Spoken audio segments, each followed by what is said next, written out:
Welcome, guys, to a new episode of African Voices Unmuted. This is a podcast brought to you by ASA and NEL, a student association in the Netherlands that focuses on connecting the African diaspora in Rotterdam and throughout the Netherlands. With this podcast, in honor of November, we are trying to break taboos and start uncomfortable conversations through talking with friends, talking with experts, and talking with people who have more life experience than us. My name is Timothy. I'm the president of ASA. I'm here with my co-host, Sean. Hello. And we have a very special guest here today, Joshua Alagbe.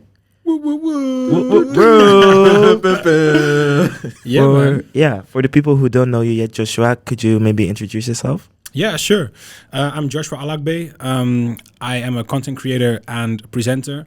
So, and I have my own content creation business with a couple of team members. So I create like all kinds of content, and I wish to be very purpose driven. So I think it's important to connect people instead of divide people, and that's what I try to do in my work all day. So that's through my own series, which I have online on my own Instagram and TikTok channels, but also things for clients or TV shows and stuff. Yeah, and I found Joshua on YouTube. He plays in this series called Who Done. It's a Dutch series in which people in their 20s ask themselves life questions about anything and everything, basically. Yep. And you also have your own series called Dad Advice. Mm-hmm. Could you maybe elaborate on that? On which on both? Or on Dad Advice. Dad Advice, yeah. So I'm becoming a father very soon. Congratulations. Thank you very much. Thank you very much. Congratulations. So that's also why I have my phone right with me right now. So if I might get a call that my girlfriend, I don't know, getting into labor Imagine or whatever. a debut. Yeah. So this is probably one of the last work things I'll be doing for a while. Thank you so much. So that's why my phone. So if this podcast will end early, that's why. So I'm becoming a dad sometime soon, within somewhere now in 3 weeks. And I had I'm becoming a father. It's the first time I'm becoming a father. And I wanted to make a series on that because I think a lot of men struggle in a way because they didn't have the best start themselves as with their own father when they were young. And it's just a lot of unclarity in there, in the whole fatherhood thing. So I decided to be vulnerable myself and tell my audience like this is my own situation with my dad, because I had a biological dad who wasn't there, and I had a stepfather who turned out to be my father, my real father for me, the way it feels. But it's complicated, because you have a father and who you don't know and who you try to be in contact with, but it's really difficult, and it makes me question what kind of father do I want to be, and what shouldn't I do with my kids? I don't want to put the same thing on them that I might deal myself with, Yeah. So that's why I started interviewing people on the streets, people I don't know, who could give me advice on how to be a dad, based on their own experience. So that's what I've been doing. I've been just chatting to people on the street, and they tell me how their life was with their father, or how they do themselves as a dad, and what they just give me advice. Yeah, that's really impressive. That's respectful. We were just talking about this the other day about how close, strangers might seem intimidating, but you're literally one hello away from a new friendship or a new relationship or literally anything. Yeah. The other night, Timothy and I were coming home from a party and we were just on the way, and on the bus we just started talking to someone just about our own individual problems, and it just helps you realize people are intimidating when you don't know them or when you fear rejection. Mm-hmm. Yeah. But in reality, it's just rejection. It's normal. Yeah, rejection is difficult. People tend to be thrown off by rejection. Once they get rejected, they don't try it again. But I mean, so what? You get rejected and you don't die, whatever. It's just you get rejected, and next time you might get rejected. Exactly. Yeah. You know what they say? Rejection is redirection. Very corny, but it is the truth. The truth is in the corny sayings on Pinterest, guys. Yeah, and another corny saying: a stranger is just a friend who you haven't met yet. Exactly. Because honestly, when I walk on the streets, I also am I'm insecure as well. Sometimes I walk on the streets, I'm like, damn it, I should start talking to these people. Oh, it's fucking scary, blah blah. Yeah. And then I just changed because after I had one or two conversations, I look at that person, I'm like, damn, you're actually really friendly. And then I start looking at other people, and I'm like, what if I just look at them as if they were real friendly people? It's just a thing in your mind, you know. And as soon as you look at someone and you're approach them in a way I think you're a real friendly person. Yeah. Do you want to talk to me? Then people just melt. It's a thing. Like it's your own approach, which Wow. makes the biggest difference, I think. That's a really nice way of putting it. Yeah, Like, we can learn a lot from that. But we can learn more from Joshua. true. And Hope one so. of the reasons we sought out for you as one of the leaders in our community is because we saw you doing something very similar to what we in our head imagine us wanting to be able to do. Like Yeah, just going up to strangers. literally. And something else of becoming a dad, which is a problem that obviously students our age may face. You know, people our age are increasingly facing more and more. And yeah, I mean, maybe I'm jumping a couple topics here, but I really do want to hear your perspective of how you found out you're going to be a dad, how you felt immediately, and then how your feelings started to change. And then if I can add on top of that as a question is also, what have you learned so far in your Yeah. advice series? Okay. And maybe from there we can continue the conversation. So first this question or first that question? That question, Sean Okay. asked. So how did I find out? Well, it was a really funny story actually. That's the best ones. I was having So me and my girlfriend, we were like planning on having a kid, but you never know how long it takes, right? Because it might take months or years because it doesn't work out. Or it doesn't like it's a biological thing, so you can't really predict it. Yeah. So we were doing like tests once in a while. No, it didn't work. And then one weekend I had like a friend's weekend in Hamburg. So we went there by car. We had like a party and everything, blah blah, for 3 days. And the like 3 hours after I left, my girlfriend did another test just to be sure, because the next day she would eat sushi with friends, and you're not allowed to eat sushi when you're like fresh fish when you're pregnant. And then she found out she was pregnant, but she had to keep it silent for like everyone for a couple of days, because I just went out for a weekend of partying. So I was in Hamburg having a good time, having contact with her. Hey, are you good? Yeah, I'm good, blah, blah. But she was like, I'm not going to tell him on the phone. Yeah. Because that's really fair enough. weird. So I got home like on Sunday evening, really tired, because I didn't sleep a lot. And then like 8 o'clock in the evening, she gave me a little card which had like, I don't know, like a baby picture on there. So I was like, oh, you got me a present? Oh, that's so sweet. Well, what is it? And I opened it. I was like, no way. Hey. Are you serious? I was like, it was, and I was like a little bit scared as well, because I was like, damn it, this one, and it went faster than I expected. So it was positive, but also a mix of, okay, damn it, now the whole responsibility thing is kicking in. You know? Yeah. So yeah, Wow. that was it. Like it's like one of the stories you see in a movie or you see on YouTube. Oh, pregnancy reveal. How did you feel? How did you even feel you were ready to become a dad? Let's start there. I wasn't really feeling I was super ready, because my girlfriend's a little bit older than me, and she was like, "Yeah, my clock's ticking. You know, we can't like wait forever." And we've been dating for 7 years, so we've been talking about this. That, you know, I'm younger, she's older. If I want to stay with her, we should get a kid, because she really wants a kid, and I've been knowing that for years. So you should find some middle ground somewhere, or you should just decide like we're not dating because this is not going to work. Or if you want to date, you should at least make an agreement and give in a little bit, you know. So we decided that this was the moment, but it was actually, from my feeling, I felt it was maybe a little bit too early, because I don't know, I felt like in my surroundings I was the first one of my friends, you know. So I'm not really used to the idea of becoming a dad. But at the same time, I felt like we bought a house. We've been together for 7 years. We have like, I don't know, everything sorted out work-wise. We're very responsible. Everything is on lock. It's just like my feeling. So I knew I was ready, but I didn't feel ready. That was the thing. So then I started, I had a couple of questions. I feel that I love going out, having a party, doing spontaneous things. It's things I love, and you can't really do that anymore if you have a newborn, because you're Who stuck. says that? Well, probably you're not going to sleep a lot for 2-3 months. Oh, that's true. And I forgot about that one. The baby says it. yeah, but well, I mean, like, and also like, I can't just go out. Like what I do right now, sometimes is I decide to go out like on a Saturday evening, 6 o'clock, and I come back in the morning, like 3-4 in the morning, and my girlfriend's totally fine with that, because she's less of a party head. I am a little bit more of that, and it's totally fine. She trusts me and everything. But I can't like sleep in until 11-12 in the morning and just let her do the baby's things, while she's also might have plans. You know, she works a lot as well. She wants the weekend, so we should like spread the responsibilities 50-50. That's how I see it. So I can't just do whatever I want and let her be with the baby. No, that's you know. true. So Yeah. I can't be as spontaneous as I'm right now. I feel so that was the thing. Like, how am I going to deal with that? And also, I feel I can be very strict in a way. I don't like kids like necessarily talking back too much. I also think this a thing of my, which I got from my dad maybe a little bit, my Nigerian dad.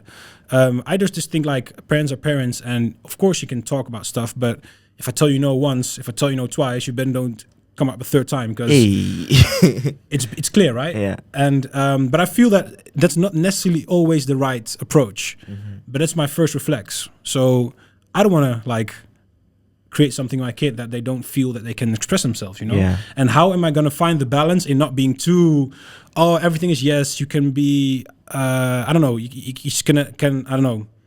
As a kid, you want like restrictions as well, like boundaries, but also you want them to feel free and to explore themselves. And where do you find that, balance? And that those were the things I was struggling with a little bit. Yeah, and I guess that's why you also went on the streets Yeah. to ask for Yeah. that advice. I love the name. Thank you. My girlfriend thought of it. I didn't come up with it. Yeah, I heard it on YouTube. It's but like what was the most surprising thing you heard in that advice so far?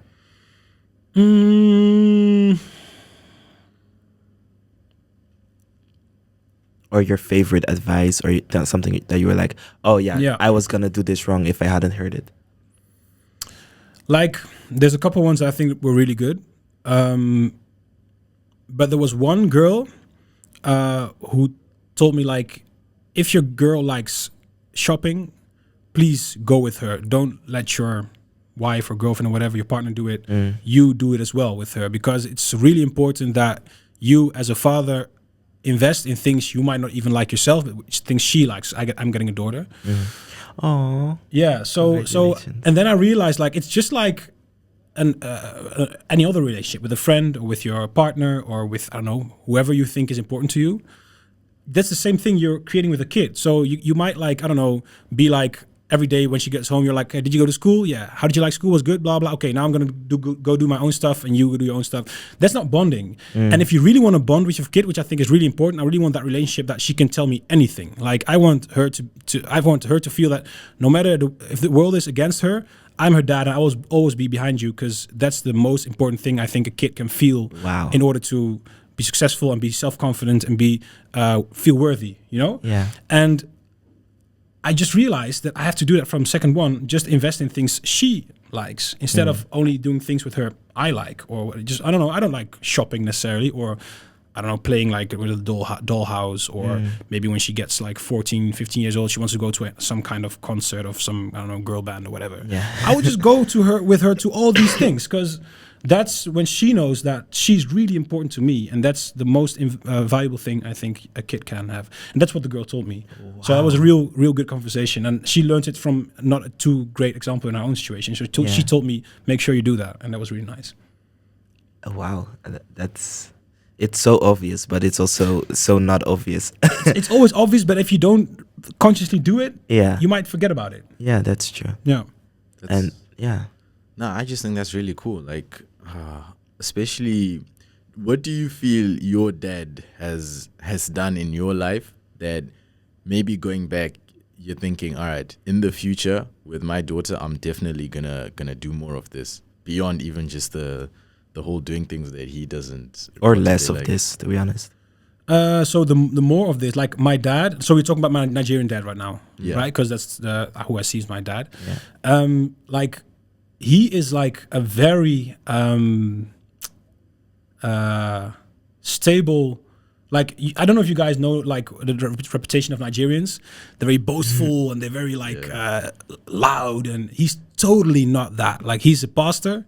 He's very modest. He's like opposite of what a stereotype Nigerian maybe would be, you know? Yeah. But that's the funny thing as well. He is so selfless in a way. And that's also what people always, he does like projects in Nigeria, for instance, which has like all with foundations and schools and stuff, which he doesn't have any personal interest doing, like money-wise or whatever. He's so honest and modest, and also towards us as kids, we would never really. Although my parents are not, I don't know, poor or whatever, not super rich either, just like middle class, whatever. Can I ask something? Yeah, sure. Do you have any siblings? Yeah, I have one sister, like blood-wise, but we had like 8 foster kids. So I have many siblings in a way. Yeah. That some are closer, some are a little less close, but so a lot of siblings. One sister who I was raised with since she was a baby, and I was a baby. So, like being a good example. In a way that you like, I always could see my dad with the things he doesn't care about the outside world. He cares about what is important in life to him, and he lives by his own values and his own principles.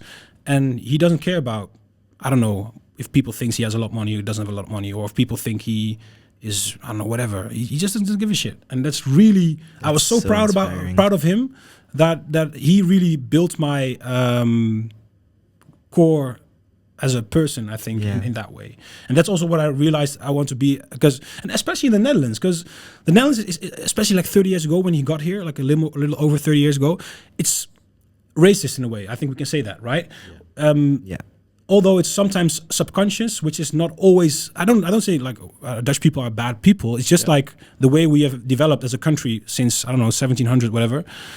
It's just embedded in what the country is, in the stereotypes, in, I don't know, Zwarte Piet, all these kind of things. So I, as a kid, I also experienced that where I grew up, as a black young kid. And I saw my dad also sometimes going through these things, but it was insane how strong he is and how self-confident and he would never even scold anyone. He would just be really, how do you say that? Like, never be loud, never get into a fight, never get into a real argument. He would just be calm, collective, and forgiving and understanding.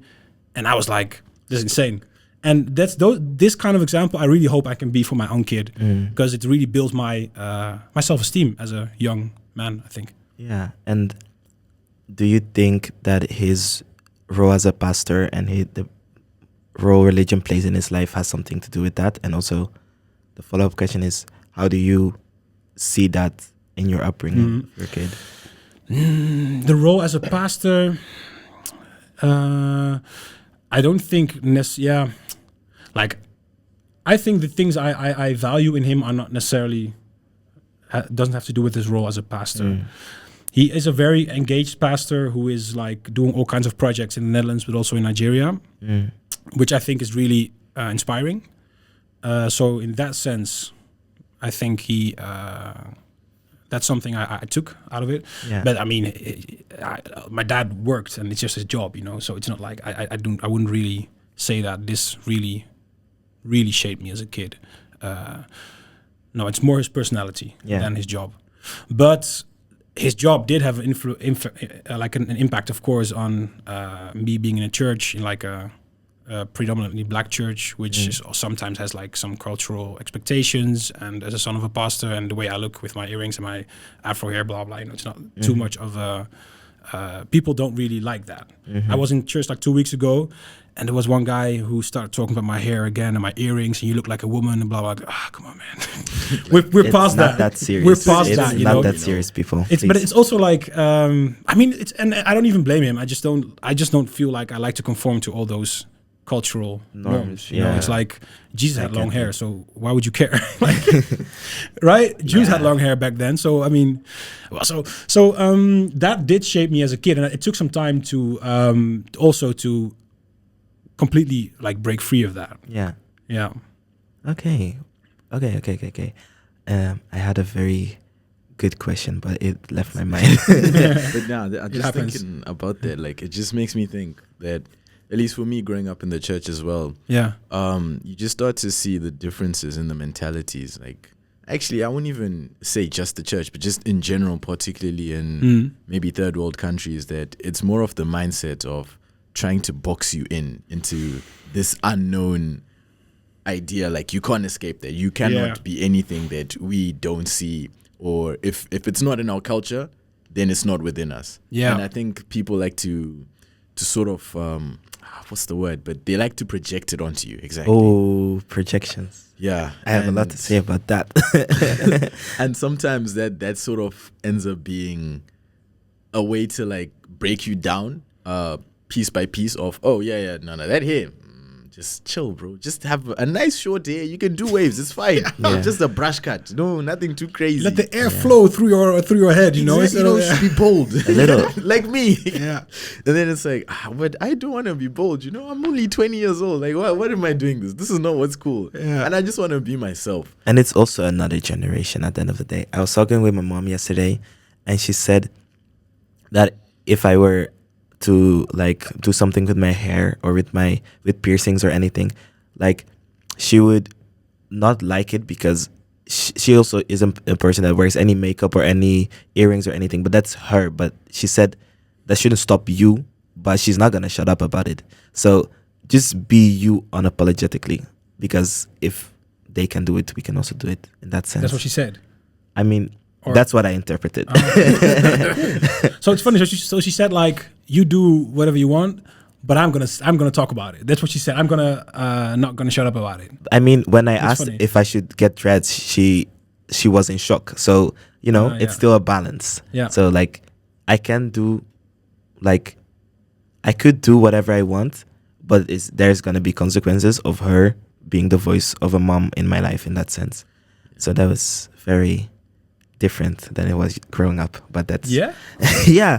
I mean, in a positive way, or in a very positive way, actually. Like, the relationship with my mom has really, I don't know, it's something that really changed a lot in the past years, because there used to be like a lot of things, and I don't know, like her raising a child here in the Netherlands, not knowing what to do, not having enough resources or things like that, is, I can imagine it's quite hard. And also that's something I'm scared about for whenever I have children. Like, where do I want to put them? Do I put them in Europe? Do I put them in Africa? What are they going to experience? Like, growing up around white people, growing up around black people, growing up around judging cultures, because that's what you're going to find everywhere.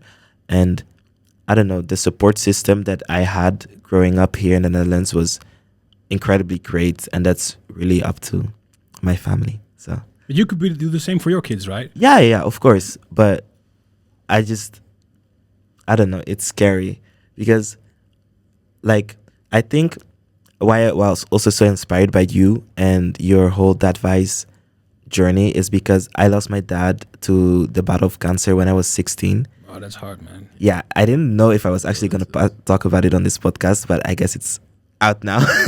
Yeah. So I was 16 and he passed away, and I was in high school, and you know, you're going through puberty, you're going through all of these things, and I'm the oldest of the family, and so like all of his friends and all the family is like, I don't know, I don't know if there was actual any pressure, but you feel pressure like never before. You're like, okay, so now I can actually not feel, because if I feel, he came here for nothing. Like, he wasn't born here. He came here to study and a war and stuff like that. So you feel this sense of responsibility. And I feel like what you said, the responsibility starts now when you heard that your girlfriend was pregnant. Like, if I were to ever want a kid, it would be like an extra one in that sense, to also not disappoint my, I don't know about disappoint. It's not disappointing, but You want to make them proud, yeah. yeah, I want to make, of course, my dad proud, but also my kid proud in that sense, because even though my dad was a wonderful guy and he did the best he could, he also was just restricted by his conditions of living here and everything that he went through. And for myself, in one sense, I would like to make things as easy as possible for my kid. But then again, the struggle made me who I am today. So I'm like, where is the line? What do you allow your kid to experience? What do you not allow your kid to experience? Because racism is going to be there. You can protect them from it, or you can tell them what's going on. And what way do you tell them it's going on? So I don't know. The idea of being a dad is just very, very scary. That's why I'm very proud of you as well for Appreciate that. going on the journey. Thank you. Yeah, man, I can imagine. It feels like heck of a responsibility to be the responsible dad, and also to be the example you want. Like, you want to be the right example, right? You want your kids to be inspired by you, by you. Mm-hmm. Yeah, that's thanks for sharing. Yeah. It's I guess in the name of mental health, let's share the. Congratulations. yeah. I was also thinking, earlier you mentioned, I guess on the topic of growing up, and you mentioning how you want to be a strict father.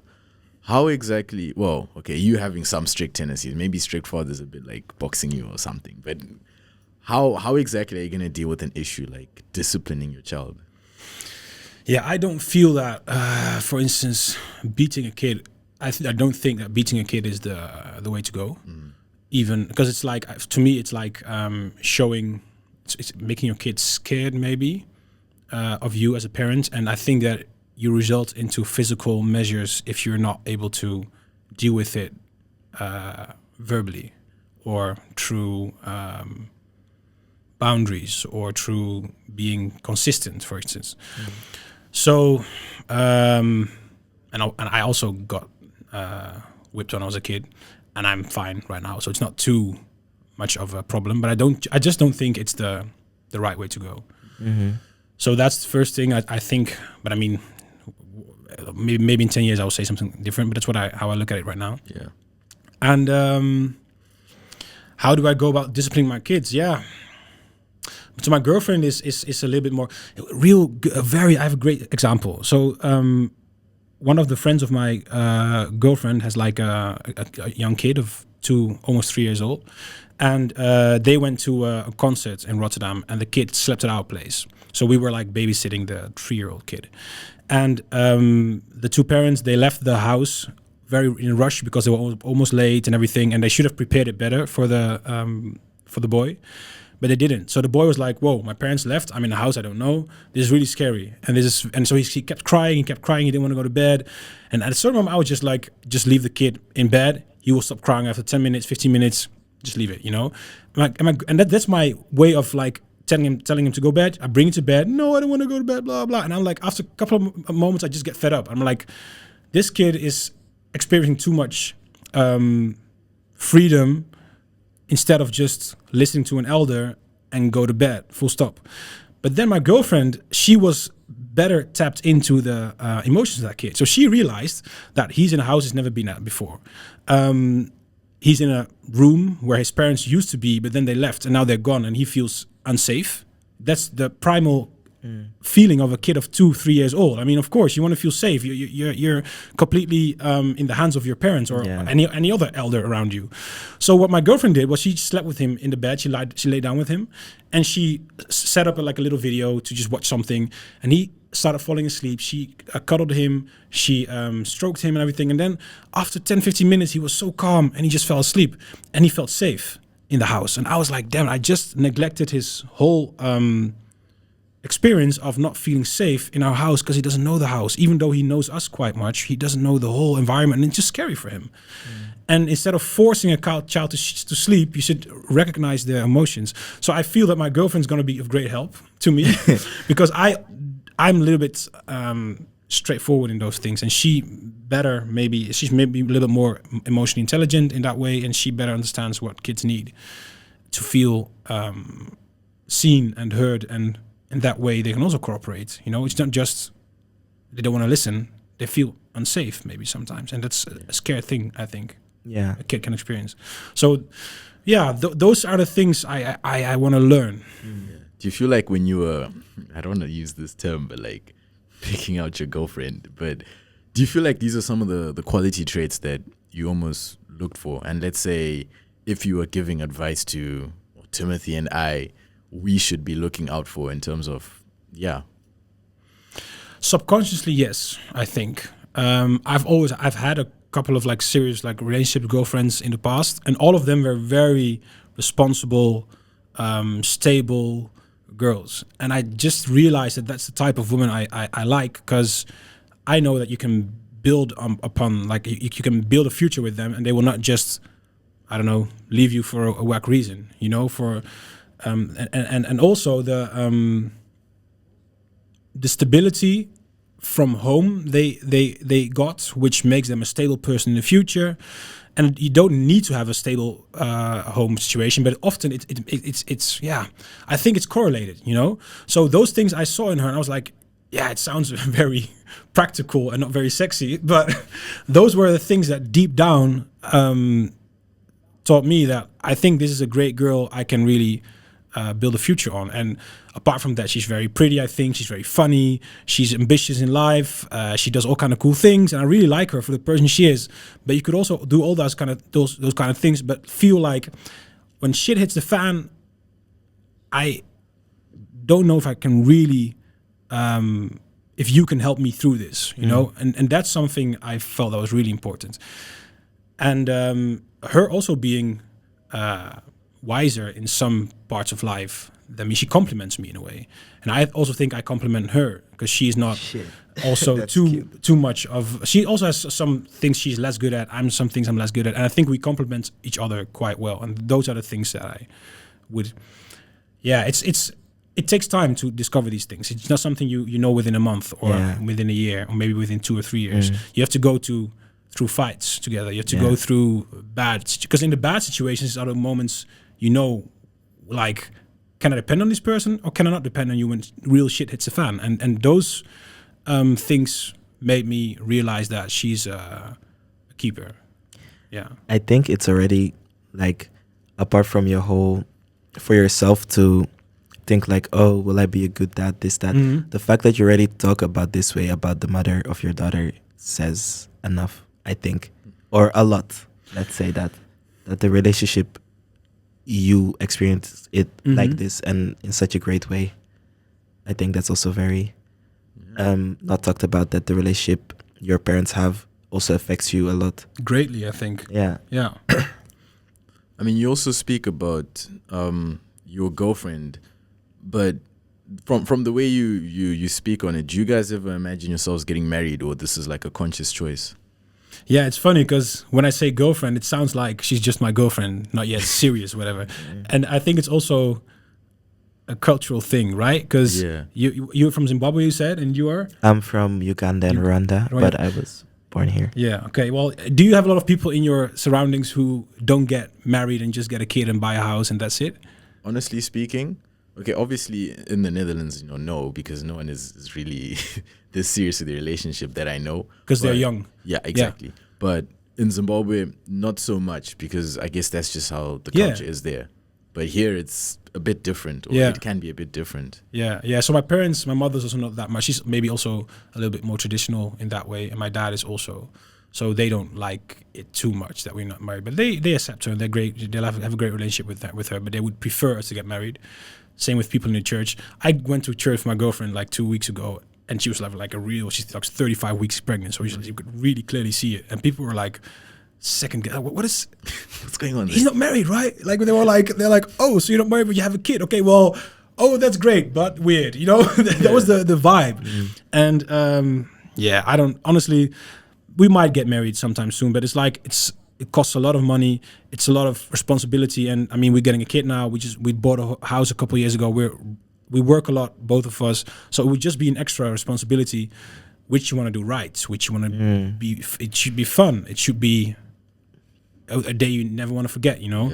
Yeah. So we don't feel that we have the extra space in our lives right now to really do that in a way that we also enjoy it. Because if we would do it, we could do it, but then that means that a lot of our evenings would be spent on preparing the wedding and how do you say, preparing planning the wedding, which is, I would rather just spend my time with my kid or with her doing something fun or with friends or whatever, and that's more important to me right now than experiencing the stress of planning a wedding. If it's not a priority for you, then don't listen to other people. Yeah, I know. I do understand that people like to get married, but to me, it's like, I think we have a great relationship, and I think we have a great basis to raise our kid, and that's most important to me. And I think I'm responsible enough to make that decision myself, you know. So that was the contemplation I did. Yeah. Okay, that sounds. Do you guys want to get married? Oh, well, I'll be honest, but like at the moment, saying I want to get married is hard when like there's so many stages. I would be skipping saying end goal getting married. You know, at first I need to start with a girlfriend, I think. So Yeah, I mean, my answer right now is yes, because in my head I have, I guess, a blueprint, but naturally in life, things don't always go to that blueprint. So I can't say definitively, but I think yes. But you wish to get married. You would like that. So it's important to you, to your value system, to who you are. Like you would like it as a person. I guess to me, yeah, it would be something I value more, because to me, what a girlfriend is and what a wife is wouldn't be exactly the same. So Yeah. I see a bit of importance in that. For me, I mean, yes, probably. At one point in my life, I just don't know. Exactly, you don't know how life is gonna play out. I'm 19 at the moment, so I have literally no idea where I will be in 10 years. So, like, it's also like, when do you make that decision? It's like, I don't know. These decisions are not set in stone, right? Yeah, Right? that's They're true. like you change as a person, you grow, you learn, and yeah. Yeah, but also I was thinking more in the sense of dating. For example, like, if I were now to meet someone and I'm like, oh yeah, go out with them, date them, like, am I now at the age where I should consider, oh yeah, this could be my wife? Like, I joke Good about question. it. Good question. But when do you start considering those Yeah. things, like, seriously? Because you could say, oh yeah, I'm turning 20 in February, gotta start watching out. But is that also, I don't know, I don't want to be on the scout like that. I don't know. You just want to enjoy your time instead of constantly being like, oh, could this be the one or whatever? Yeah, but it's very difficult to just, like, enjoy your time without scouting and Is it? thinking about. I think it is, for me at least, because also what I said, I really want to be a dad as well. Just I think that's just that would fix something that's either missing or broken in me. I don't know how it works, but like, I really would love that. So how can I also not, in that sense, look at someone who I'm seriously interested in and be like, oh. But that's also crazy, and I know that's crazy because it's based of, Don't you think nothing. it's also like a little bit unfair, considering, like, getting married is a two-way street? Yeah. That now every girl that you're talking to or anything, you're like super analyzing them. You're like, I don't think that's I don't healthy like the way at when all, I entered low-key. the room, it wasn't so neat. She's not ready to be my wife. or And something, based like- of what as well? Like, exactly. you're 20, right? Yeah. I'm 19. So if someone is not yet ready to be your wife at 19, is that not normal? I would also not be the best husband I could be at this age. Yeah, no, it's like, sometimes you look at relationships, even at your own age, and you're like, in your head, you're like, I could do better. But a lot of the times, you're like, ooh. He's actually putting in the effort. Yeah. Like, I don't know if I'm at that stage of my life, if I'm Yeah. ready for that. And like, even Joshua, there's probably things that he was doing when he was our age. Yeah. And now they were just like, ooh, Well, maybe now, but not 10 years ago necessarily. really? No, not necessarily. Like I just broke up with my girlfriend, my prior girlfriend back then, and I was not trying to get into anything serious. So, yeah, I was not necessarily doing better, I think, in any way than what you are describing right now. How did you like lock in and say, okay, let me actually be ready? Or how did it even come about? I was never in it in that way. I was like, I don't know, going out, sometimes dating a girl. I don't know, like I was just really having fun between 20 and 23. Yeah. And I met my current girlfriend, like Laura. Her name's Laura. I met her through a friend of mine who, like, funny. They like her. He matched us basically. So I know he must be feeling great about this baby that's on the way. Yeah, He's like, yeah, I did that. yeah, he did that indeed. Yeah. So I got to know her, and the first 2-3 times I met her, I was like, damn, she's so relaxed and not possessive in a way, not very jealous. And I don't like it when I just want to be like relaxed around you, and I don't want you to expect anything crazy of me right now. We're just getting to know each other, and that's totally fine, right? And she just let me do my thing, didn't necessarily text me every day and get angry when I didn't text back, those kind of things, And that was the moment I thought, like, whoa, this feels really relaxed. Just keep on dating and see where this goes and everything. And that's how it went. So I wasn't, when the first time I met her, I wasn't necessarily like, ooh, maybe this will be my future wife. I was just like, ooh, nice girl. Let's see what's going on. So wait, those times she was like your friend's girl, or like he just was like the matchmaker? No, he was. Oh, that would be funny. No, no, So I was like, hold on. no. He That was. No, they're cousins actually. Oh, he's I would be cousins. so happy. Bro. That was funny actually. So I used to play in a football team, and he was one of my teammates. And no, that's so that was cute. it. That was it. So she came to watch our football match actually, and I got injured in the first minute. So It was I was. meant to be. It was so funny, and she was like together with his girlfriend. They came together to watch him, but in fact they knew that I was the guy they talked about. So, and then the guy they talked about got injured in the first minute and like crippled towards the benches, And I sat down next to her, and I was like, "Hey, you're the cousin of Thijs, right?" She's like, "Yeah, I'm his cousin. Yeah." I'm like, "Ah, he told me about you." And then the ice was broken, So it was real funny. He set you up. Yeah, big time. Wow. Whoever the other guy that injured you, he should also get like an invitation. I need to call my cousins. Because like this is also part of his doing. Let's call our cousins up, He guys. kicked me real hard. They have the key to yeah. Indeed.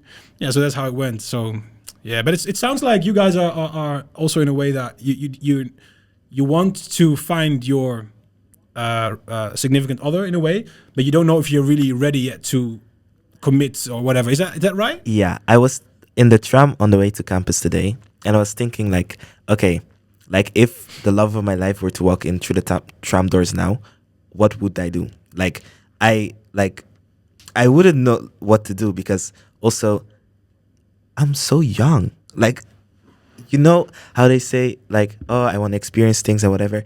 I don't really. It's not that. It's more like, okay, from now on until I die, or possibly I could be with this person, and that's just very terrifying.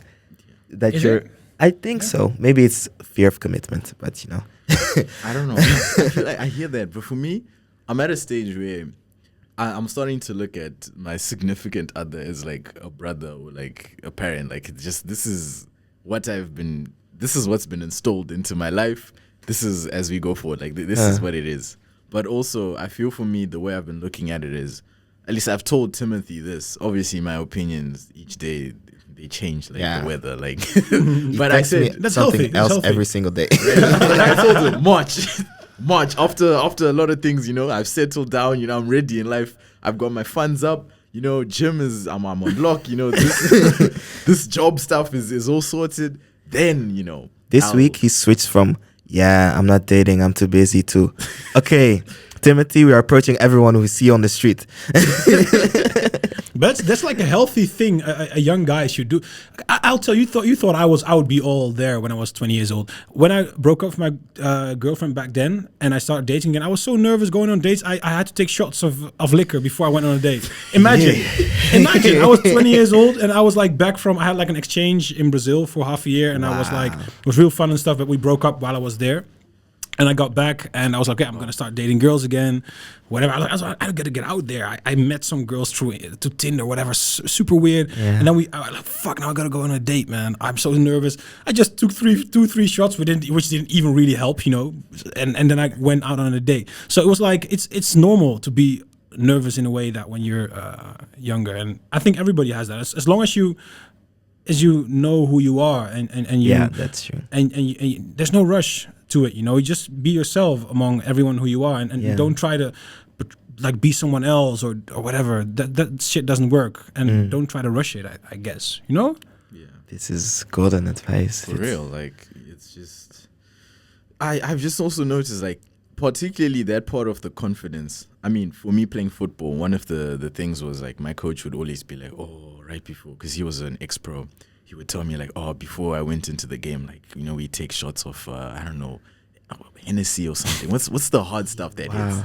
That one, take it, and then like they go in the stadium and they play, and because it's like he can't even breathe, like he's struggling. That's problematic. Yeah, and like obviously from a sports game. Okay, that's interesting. obviously, like, this is a very common situation. Like, we all feel situations of proper anxiety or whatever. Man. And then I was like, oh, I have no idea whatsoever how to overcome it. But you kind of just, okay, maybe not proper advice, but I feel you kind of just have to overcome it. Like, just jump the hurdle. That's really true. Yeah, at the end of the day, like, you're not gonna find her when you're at home doing nothing. And that's something, like, I realized. I was like, you know how people are like, yeah, I've been in this many relationships, blah, blah, blah, blah, blah, blah, blah.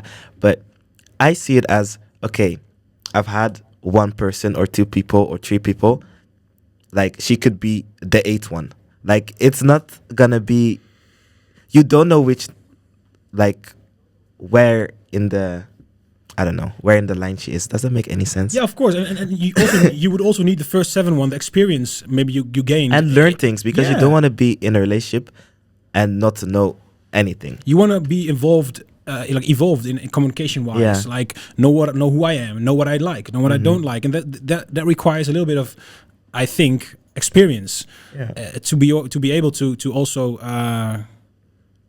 be stable with a partner maybe in the future. Yeah, and there's, of course, there's the other side. People say like, no, your first partner should be your first one and everything and blah blah. And yeah, so there's two I sides think of that's it. delusional, because at the end of the day, we are 8 billion people on this earth. So how big is the chance that the person you meet in elementary school, in my case, for example, is gonna be The one. the one? Yeah.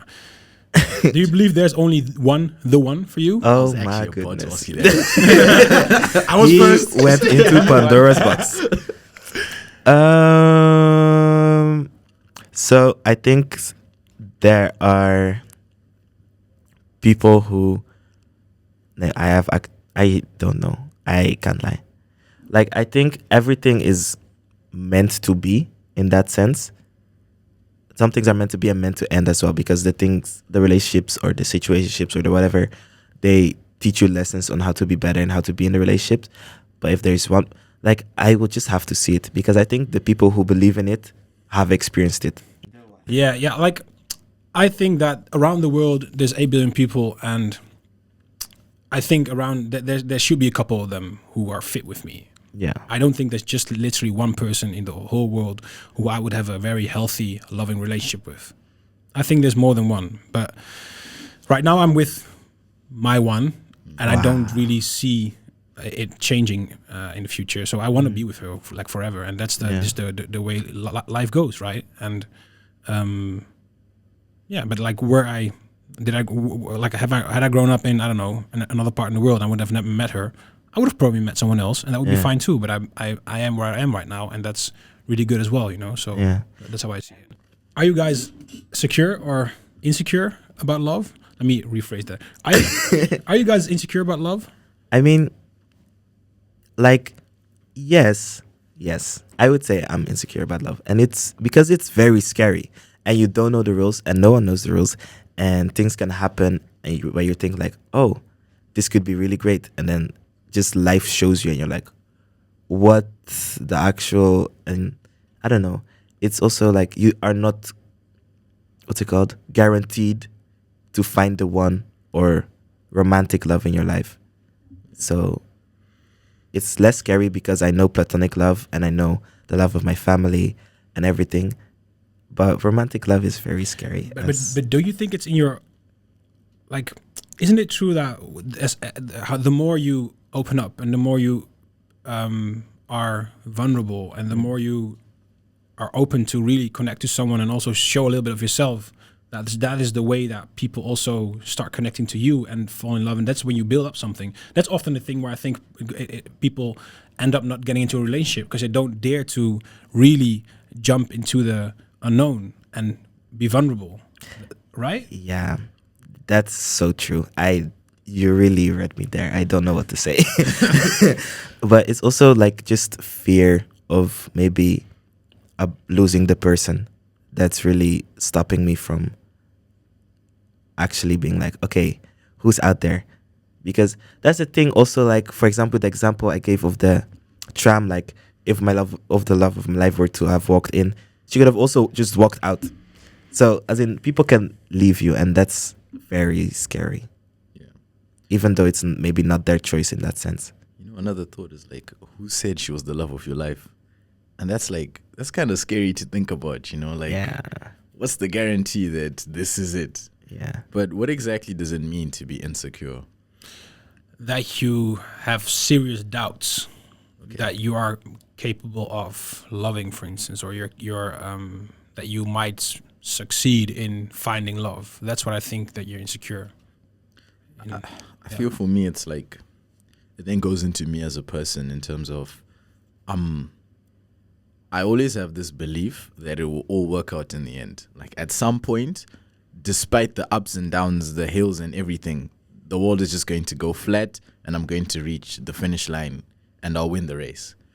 But I definitely do have the days where I'm falling down, where I'm thinking, why is this not working out? Do I have to change who I am? Do I have to be this? You know, why doesn't this person like me? Why does this person still go about saying XYZ about me? And like it comes back to like, why do you still feel this way? Is there something wrong with me? Am I supposed to change who I am? And at times that sort of, well, it negatively impacts how I think. But then, you know, other days I'll just think, okay, it's okay. You know, people are different, and it's normal. But there will definitely be someone for you. Yeah. When?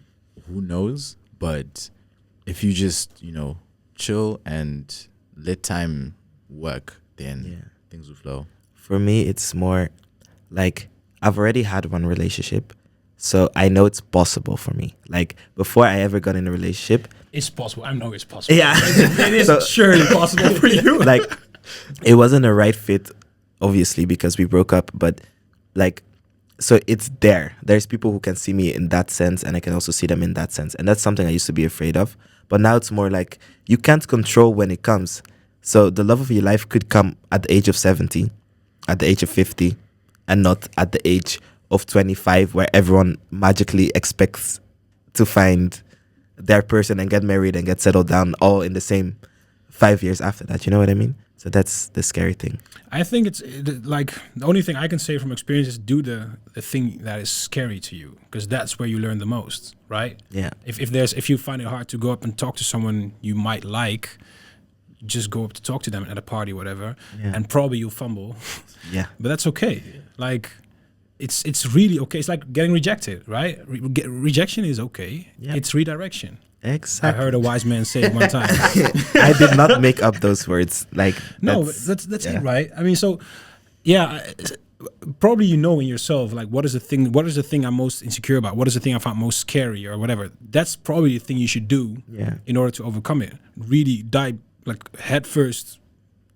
That's the only way. And if you don't do that, if you constantly keep going around the things you find scary, you're probably not going to grow enough as a person to really get more solid as who you Yeah. are. Yeah, you know? But it's come to the point, like a while ago, I was talking with two good female friends of mine, and they were like, why do you constantly put yourself in a position to be rejected and then be sad about something?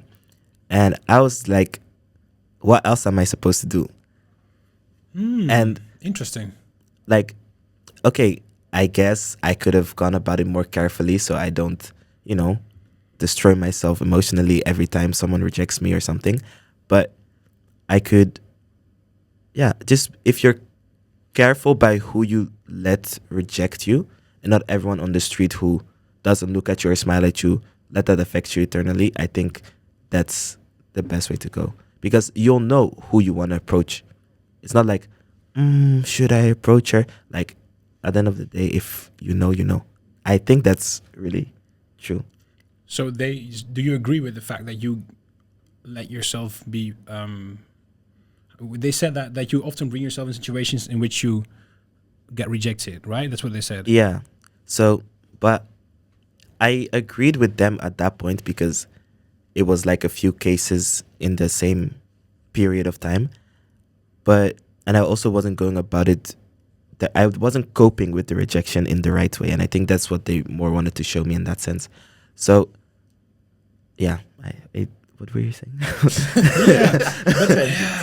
Yeah, I can understand that they might say that, but at the same time, you could also not go for it Yeah. and not get rejected, but then you also didn't try. Right? Yeah, that's also the thing. So, like, one of them was in a relationship, another one was single.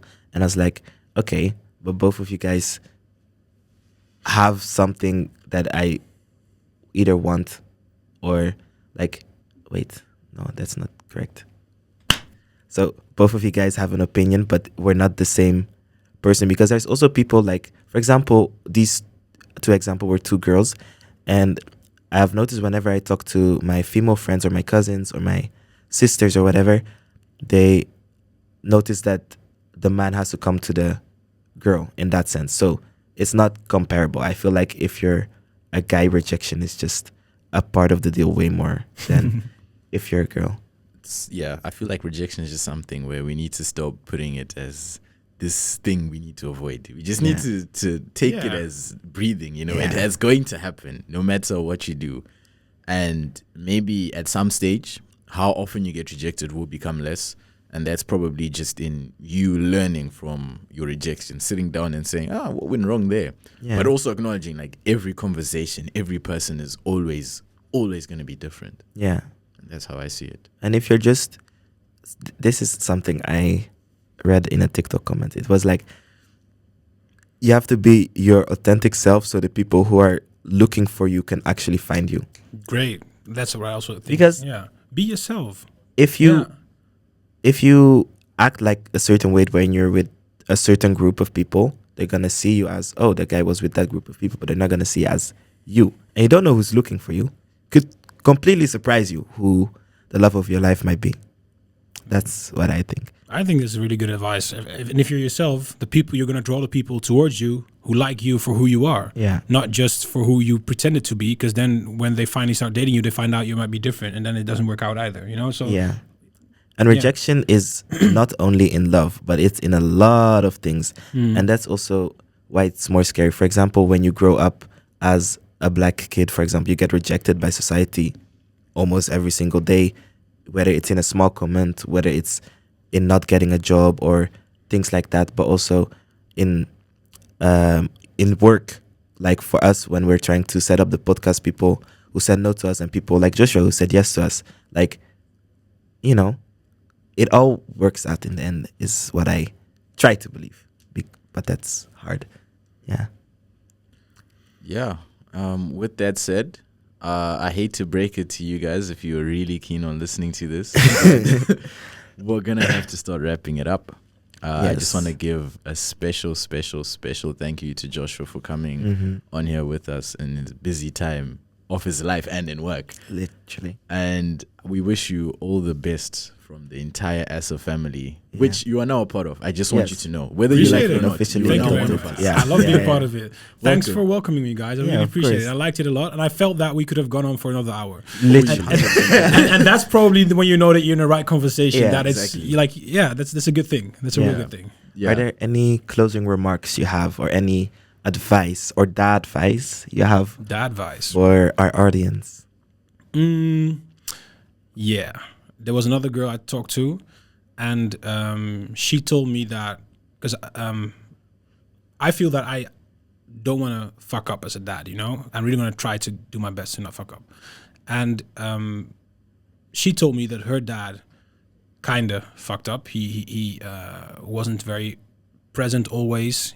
When he did something wrong or whatever, he was too proud to say sorry, which really made them grow apart in a way. She didn't feel safe with him to tell him like delicate stuff and so on.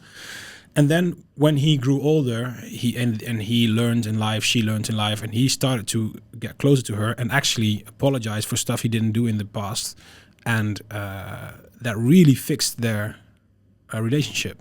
And she told me that, like, no matter what you do, you're always going to be the dad of your daughter, and if you do something wrong or you don't see what she needs or you fuck up in a way or whatever, just make sure to say sorry and to really show that you're sorry and you apologize. And that's going to be all you need to do. I mean, no one's perfect. Everyone's going to make mistakes. But realize that you just have to be able to really show your daughter that, sorry, I made this mistake. I didn't do it intentional, and I hope you can forgive me. And that's all you need. So that's what I realized, and I hope that I'm not too proud as a dad to apologize to my own daughter. Yeah, take accountability, man. Yeah, Guys. Sean, any closing remarks? Or just that this was a really good episode to be part of and open up and share our perspectives. And I really hope that the people listening to this are able to also relate, or if not relate, find some sort of clarity or be in the right direction into who they're going to become as people. And they learn, do not fear rejection. Yeah. And this also goes out to the women listening. Yeah. Like, don't fear rejection. It's just rejection. It's okay to slide in DMs. Yeah, Be you. From time to time. What I wanted to say is thank you, Joshua, for coming on the podcast. You're really a person I really look up to in the Dutch broadcast scene. I hope you can see that talking about taboo topics or uncomfortable situations doesn't have to be that difficult. With that said, thank you guys for listening to another episode of African Voices Unmuted. Yeah. Thank you. Thank you, guys. Be sure to follow AsaNL on Instagram. Be sure to share this with as many people as possible. And be sure to share on Joshua Alagbe. Look it up on TikTok, Instagram. Perfect. Thank you guys so much. Yes. And enjoy the rest of your day, night, whatever you're doing.